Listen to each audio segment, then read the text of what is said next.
Just because you work in the blue-collar world doesn't mean you have no need for tech and artificial intelligence. In fact, Gabe Stone, the CEO of contextere, believes that blue-collar workers can benefit from AI more than most. In this episode, Gabe and Ian dive into the ways that contextere is delivering relevant information right into the hands of the men and women working on job sites around the world. They discuss how AI and AR will continue to grow and change, and the ways that both will continue to make job sites and the employees on them safer and more efficient than ever before. This podcast is sponsored by the Lightning Platform by Salesforce. Salesforce just introduced the Lightning Platform Mobile, the low-code mobile app development platform that empowers anyone to easily build, publish, and manage AI-powered mobile apps for employees and for customers. Find out more at salesforce.com/buildmobileapps. Welcome to another episode of IT Visionaries. I'm Ian Faison, Chief Content Officer here at mission.org. And on the other line, in another country perhaps, Gabe, what's going on? Hey, thanks so much for having me in and all the way across that 49th parallel up here in Canada. I think we were talking about this beforehand. I think that you might be the first Canadian guest that we've had on the show, at least whose company is based in Canada, but we'll have to go back and fact check that afterwards. But we're just absolutely thrilled to have you on here. You're working on something that I think is a fascinating topic, what you affectionately call blue-collar AI. So we're going to get into all of that, your background, and much more. But first, why did you decide to found contextere? It was really an evolution and in some ways the culmination of 2 decades of work in technology in the blue-collar sector, in the industrial environment. And very specifically, I like to refer to on the last tactical mile. So like most startups, you should start with some why questions. And for us, those whys were, why did the technology revolution leave behind the people who work the hardest? Why do 13 workers die on the job every day in America and 1 a day here in Canada? And why do we have all of these people looking for better jobs? They're either unemployed or underemployed, yet at the same time, there's a cry about the lack of skilled workers to make the economy run. Why is this happening? And so those are those questions that we said, there has to be a better way. There has to be an answer. And when we looked at it from our experience, Carl Byers is the co-founder here with me at contextere, we said, well, we're a couple of guys who came from blue-collar backgrounds, grew up in those environments, but ended up in this crazy technology world of AI and AR and ML and every acronym you can think of. And we said, we actually understand both these worlds. And maybe if we can bridge the gap of having artificial intelligence used for blue-collar workers, we can begin to address some of those why questions. I love that idea. And I think that a lot of times when we see kind of that fear about the unknown and fear about technology, fear about AI or, machine learning and, robots taking over, or movies where stuff like that happens. I think a lot of that fear is just about this.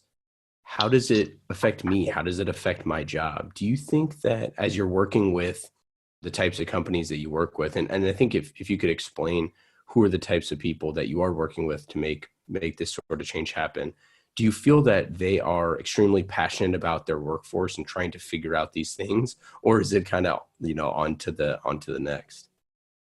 Yeah, it's interesting. The narrative has certainly changed. We founded contextere, I guess 3.5 years ago, approximately. And the kind of speaking circuit and messaging that I was working on then, I affectionately called Iron Man versus Skynet, right? And the idea that everyone was afraid of Skynet and where are the jobs going to go? And is this the end of work, right? These kind of dramatic, bold headlines in the New York Times and beyond. And thankfully seen that transition a bit now, and if anything, perhaps gone to the other side of where are we going to get enough skilled workers to do all these things.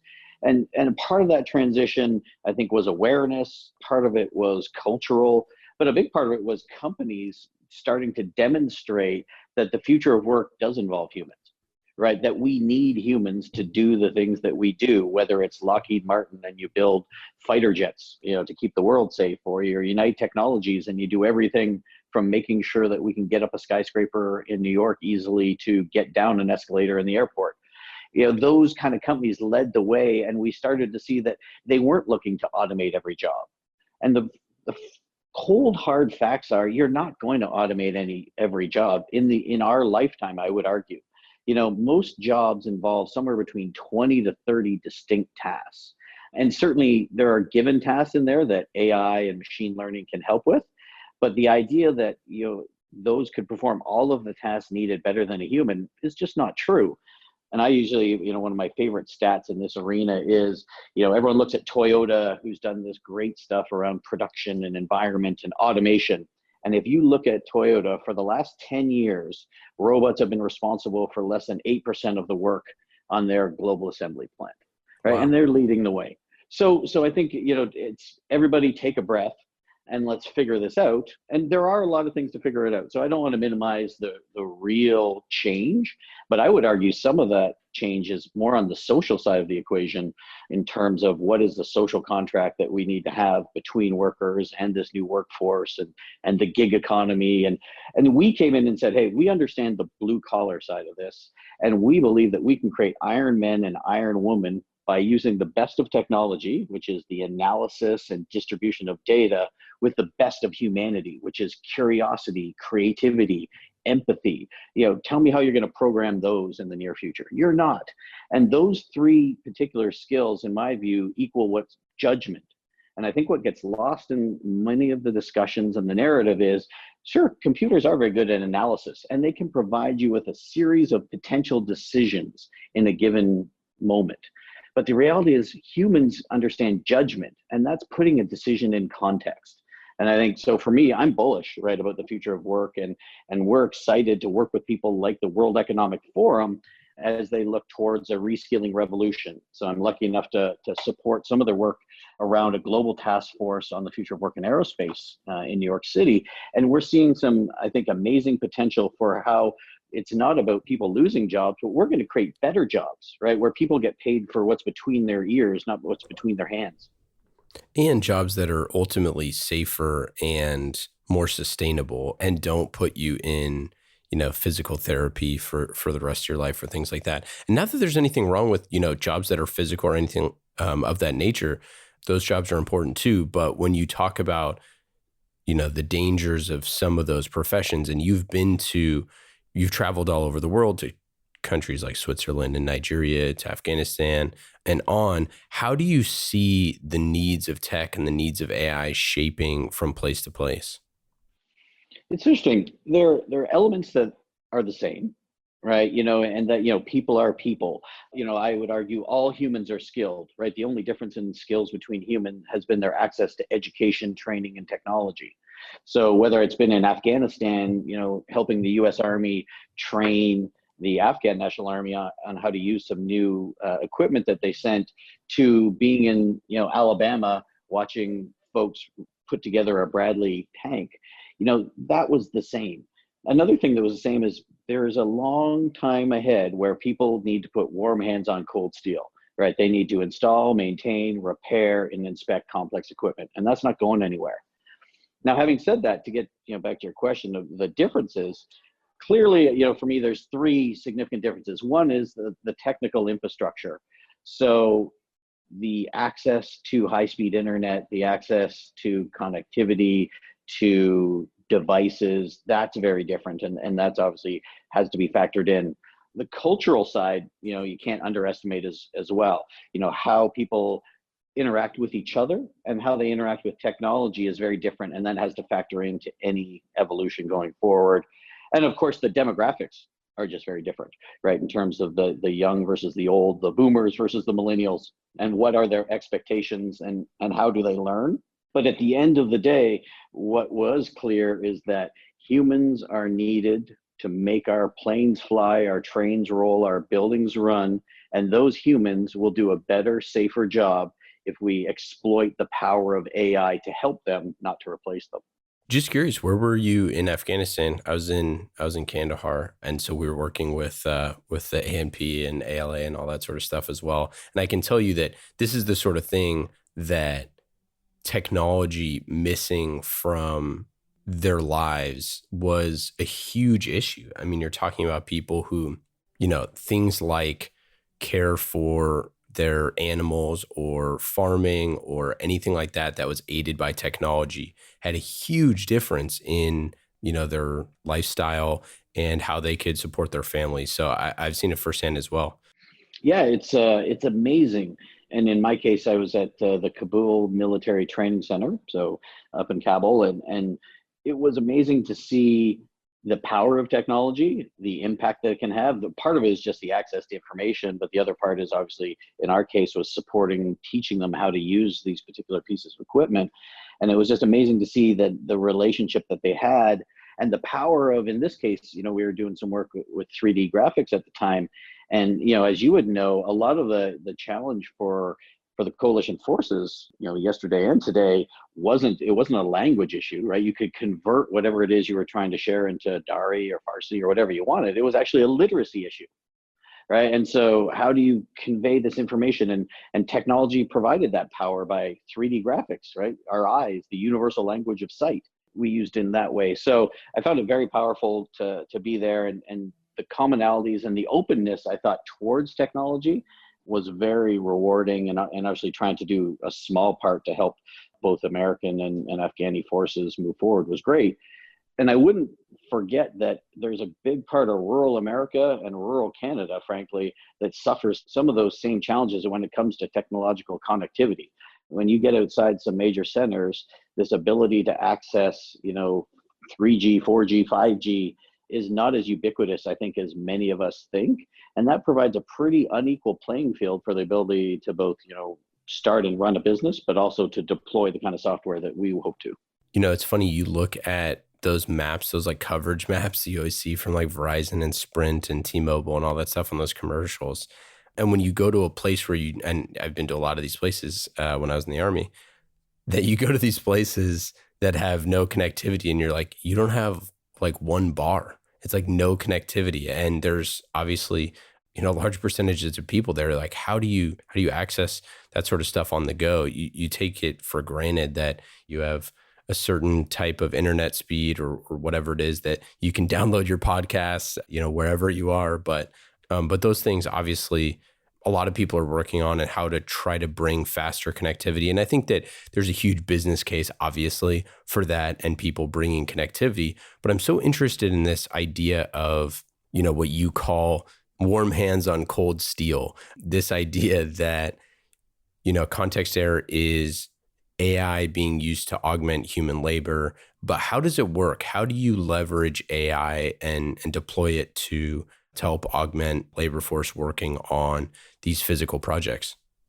So the first part of our journey was actually getting out there and understanding it. And we had been blessed, over the years to have spent a lot of time in these far-flung places watching people inspect, maintain, operate the complex equipment. So we came with some base knowledge, but now with this new context of how do we use AI to empower people and to give them this, we spent time, at the top of a skyscraper in New York City, watching people install and maintain air conditioning units, to, rural Connecticut, where they were, at a private school, to the factory floor of the F-35 as they were building F-35s in Fort Worth, Texas. So we spent that time kind of revisiting some old homes and some old friends, looking at how we could see where AI could add value. Because at the end of the day, nobody cares about technology, right? You got to solve a business problem.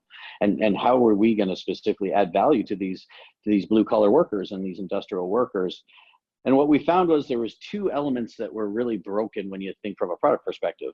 One is, as you would know, whether you're walking up to an Apache or looking at an M4, or you're looking at an airplane of any kind, commercial aircraft, it doesn't matter who walks up to that aircraft. It's the same checklist. It's the same manual. It's all of the same reference materials. And when you think about that, really, it doesn't make sense, right? Because depending on who walks up to that, they have a completely different background and context that is required to get the outcome you want, right? Which is an effective performance of some procedure. So why do we just have this very blanket, this is the way it is, read this document and figure it out, and then wonder why 1 in 4 times there's an error made?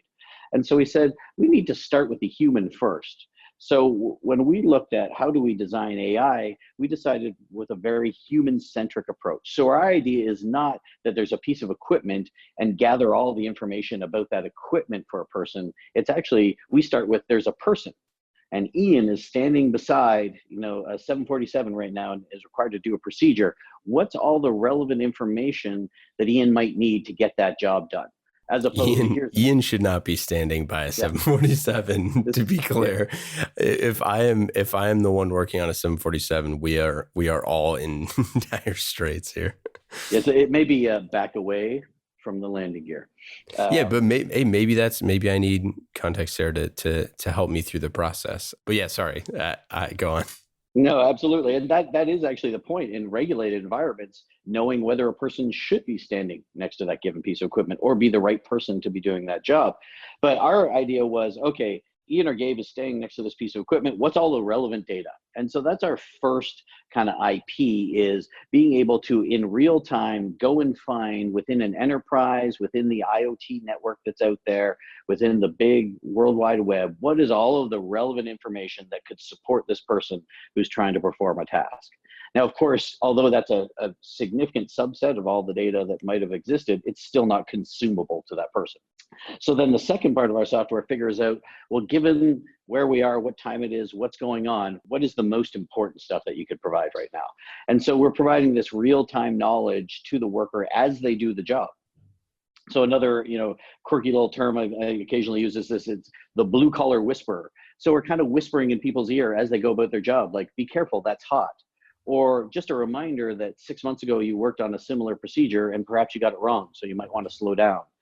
Or the ability, and I think one of the most powerful abilities that we've created, is the ability to actually talk to the equipment. So one of our projects is really essentially very much like a chat bot in today's vernacular. And it's this idea that, imagine if you could walk up to a piece of equipment and just talk to it and just say, what tools do I need to work on you?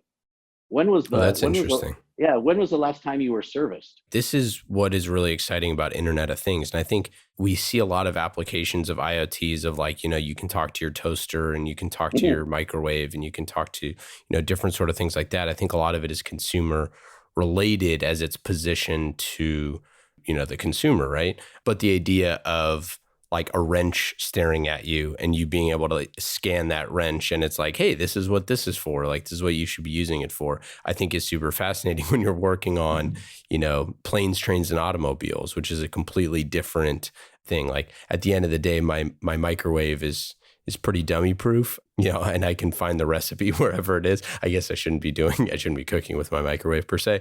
But I think this idea of the connected devices being able to tell you how to use them in context is fascinating. Yeah, and I think it's really important, particularly in the industrial environment where the pace of technology moves so fast, right? And the equipment is being upgraded constantly and changing. It is literally impossible to keep all of the training and even operational materials up to date in every moment, right? And distribute them.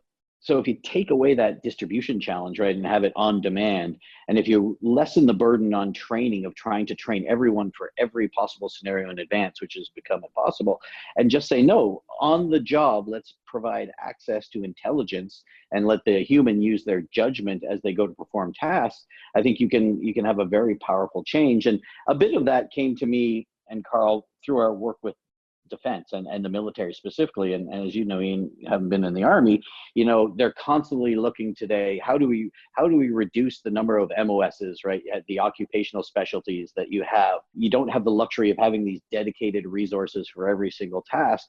Yet at the same time, you can't train everybody on every potential eventuality.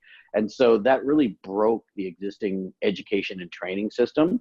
And some of that has levered opportunity for technology to come in and actually bridge that gap. I think a lot of companies that have extensive training programs, especially technical training programs, if you're trying to figure out how to, problem shoot an Abrams tank or or some type of Humvee or something like that. The problem, like you said, is that we got to find the one gal who can fix this in the battalion, the group of 600 people or so. But that's slow. And then there's a huge gap where it's not being worked on. And, if that person's sick, then you have to find someone else who can do it. And then all the answers are in these manuals that are 600 pages long. It's just not really practical. And the evolution of that was that, okay, now these manuals are online, so you can just kind of control F and search your way around for the solution. But the idea that you could augment that with, here's a video of someone doing, working on the thing, which is pretty interesting, to here's the problem, to diagnosis of, hey, this thing is wearing down, you should probably replace it now, to, hey, here's augmented reality to show you on the vehicle where you should be fixing it. That is the next step. How far away are we from that? So I think when you look at niche applications of that, some of it's happening already today through devices like the Microsoft HoloLens, which is a very powerful piece of hardware, and there are others in that realm. I think when you think about that being ubiquitous and just applied to everywhere that would make sense, I think we're years and years away, because you have everything from the technical challenges of the battery life of wearables and comfort and ergonomics and safety when you start to put these into different environments. But you've also got the cost factor, right? So when you start factoring in buying a piece of hardware for every worker who might do that, if you're the Army or even if you're Lockheed Martin, and you have roughly 35,000 blue-collar workers, that becomes prohibitive towards deployment. So I think we'll see those types of scenarios where the highest value can be added. So if a Rolls-Royce engine needs to be troubleshot in Dubai, the idea that you can have, your junior tech on the ground there throwing a HoloLens, and that the person in Indianapolis can see what they see and kind of have a virtual session, and then augment that with intelligence from companies like contextere, who can provide maybe some analytics that have been found in a database, or maybe a previous work order that had been done on that engine. You start to have those scenarios lead the way. And while they're leading the way culturally, the technology itself will evolve. So I think, we're in the 5 to 10 year range where this starts to be pervasive, but we've got a couple of years of really exciting work to do, because even when it's, just these small scenarios I talk about, they're not that small. There's, Fortune 500, Global 2000, there are companies desperate to solve these problems from a safety perspective and from a cost perspective. So it will grow every year, and that it won't be as long as perhaps it might seem, to where this becomes much more common than it is today. It seems like, for context there, one of the big problems would be that you would have a ton of integrations with your customers, internal data sets to inform the AI and to, just help users get full use of the product. What do those kind of integrations look like? And what are some of the pitfalls that you've seen from folks implementing this type of, blue collar AI?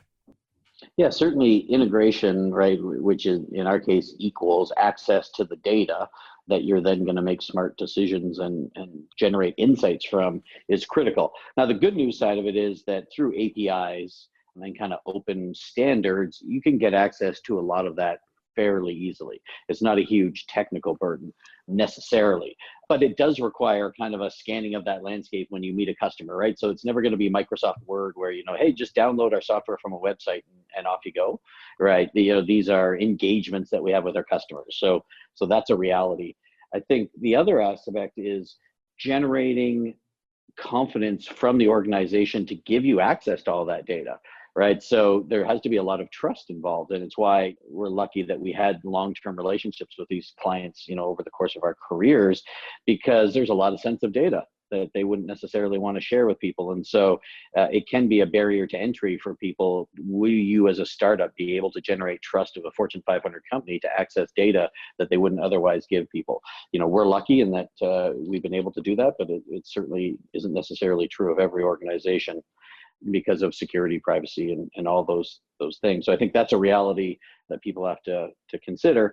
And then the other one that you have to watch out, that you would have control of whether you're experienced or not, is sometimes when people see these kind of solutions, it immediately becomes almost an academic exercise. And it's like, oh, if we don't access every single data source, then it won't be valuable, right? And yeah, it won't be worth it. Yeah, and it's like, our point very early on to customers is we only need a few sets of data to do better than the status quo. Certainly more is better, but a little goes a long way. And so it's important to position that to customers, to not turn things into a science project, to explore how much stuff you can get. It's actually, what's the minimum amount of information you can connect to get the outcome you want. I want to talk about mobile for a little bit. We had Juan Perez, the CIO of UPS, on here. They did a massive mobile integration across all of their drivers for UPS. And it was a really interesting case study of how to drive business results. But it all started with mobile. It seems like a lot of the people that are on the ground that would be using this application, that would be using contextere, would be rooted in mobile, that they would be using this on the go in some form or fashion. Do you feel like adoption would be something challenging for the end user for this type of application? So I think it can be. In our case, we decided to mitigate that by focusing on ensuring that we weren't about the hardware, we were about the data. Meaning that the important part isn't what device the user has, right? Whether that's a wearable device, an AR headset, a phone, or a tablet, but actually that the problem technically we thought was more important was, what are you trying to tell that person, regardless of what device it's going to go on? What's the smart piece of intelligence that you're going to give them that's going to change their behavior? And so by taking that approach, we're able to go in and say, we don't actually care what your end users have, right? If it's a phone, that's fine. If it's a wearable, that's fine. And it allows us to just start from that baseline. I think for those in the hardware business, and particularly those in the dedicated augmented reality space, that is a huge barrier as to what is out there, what's available. And then you've also got the cultural reality of getting people comfortable with whatever piece of hardware you've got. So our strategy has been to remain agnostic to that and work with what's there under, again, that premise that perfection is the enemy of good enough, right? Like, just get out there, provide intelligent context to people, and they'll make better decisions. And don't get hung up on the hardware or how much data. Get focused on the outcome and making that outcome better incrementally every day, every month, every year. And the return on investment will pay for itself. And ironically, somewhat will then pay for that technology that gets you closer to utopia.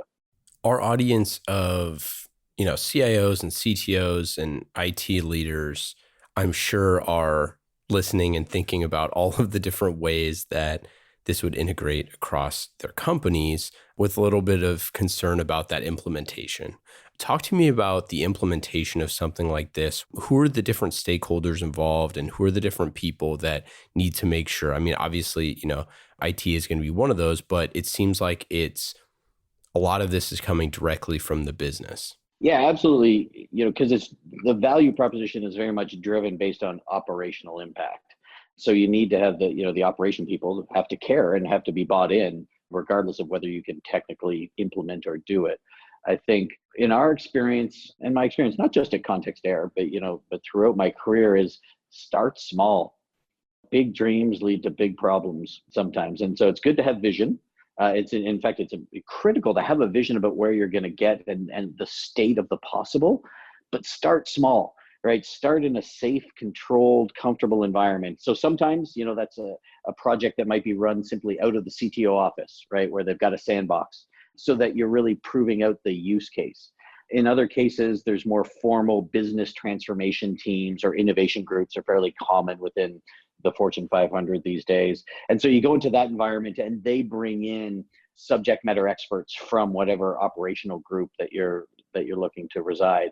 And I think that's a key to all of this, is you need the buy-in of those operational users, but it's not just buy-in, you need their intelligence. Because a challenge I think that most technology companies face, and we're not unique in that scenario, is that where do you start when you have this kind of platform or foundational concept of contextual knowledge in real time? Well, what job doesn't that apply to? So that's a blessing and a curse, right? So it's great from your 10 and 20-year vision scale, but it's a little confusing to your prospect or your customer to like, well, do I start with field service? Do I start with my inspectors? Do I start on the factory floor?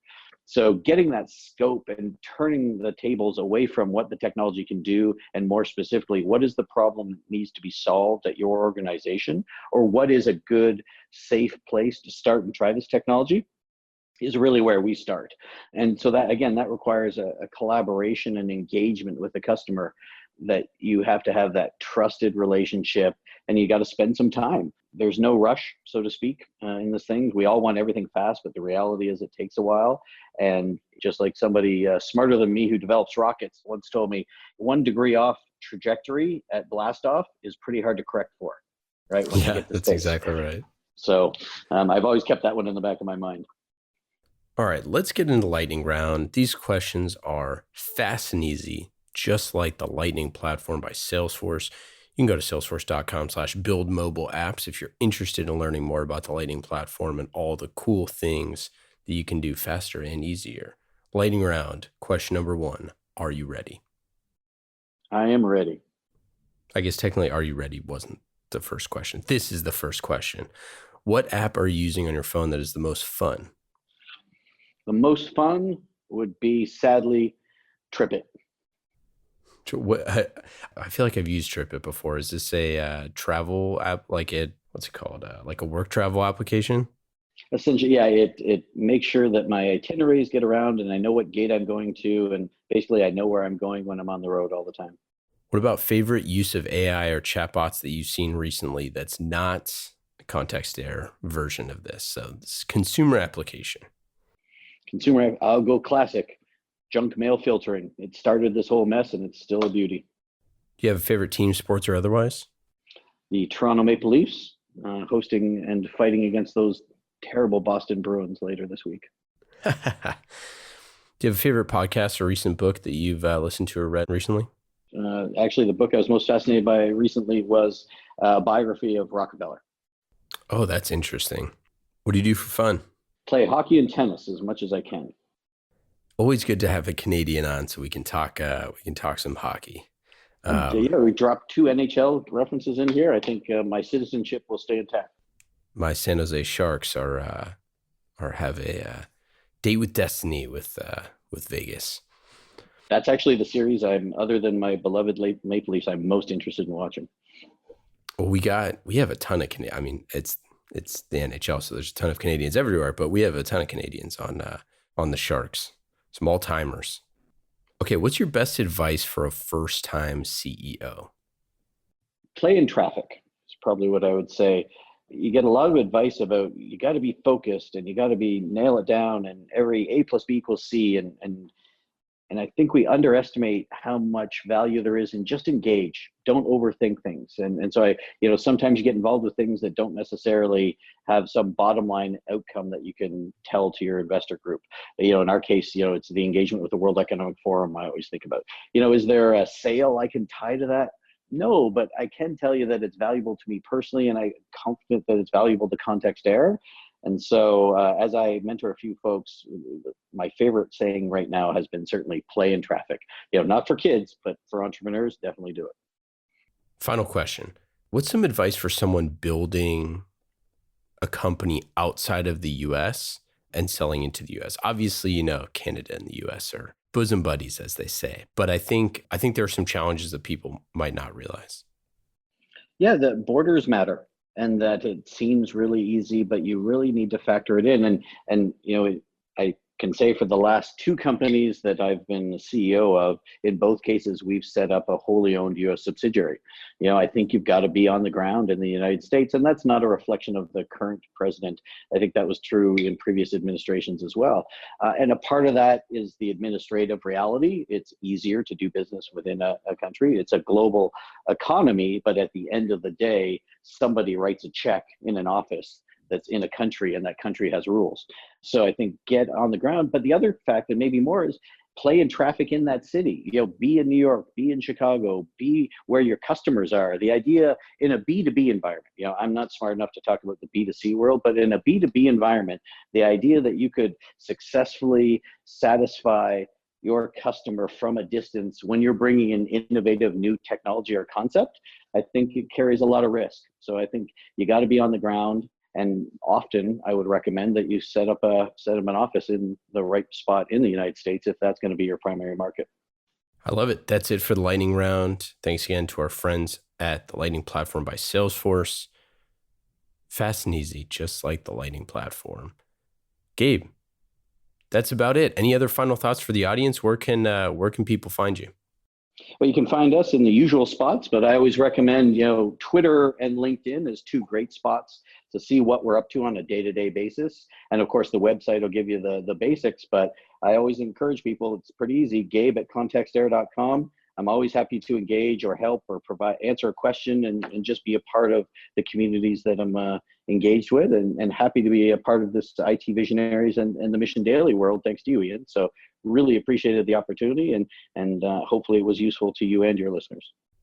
Yeah, absolutely. I love this concept of blue collar AI, and I think it's something that is the best companies in the world are going to nail, and hopefully with your help. So thanks so much for hanging out, being on the show, and we will talk to you soon. Thank you very much. Have a great day. Thank you again to our friends at Salesforce. IT Visionaries is brought to you by the Lightning Platform by Salesforce. Salesforce just introduced the Lightning Platform Mobile, the low-code mobile app development platform that empowers anyone to easily build, publish, and manage AI-powered mobile apps for employees and for customers. Find out more at salesforce.com/buildmobileapps.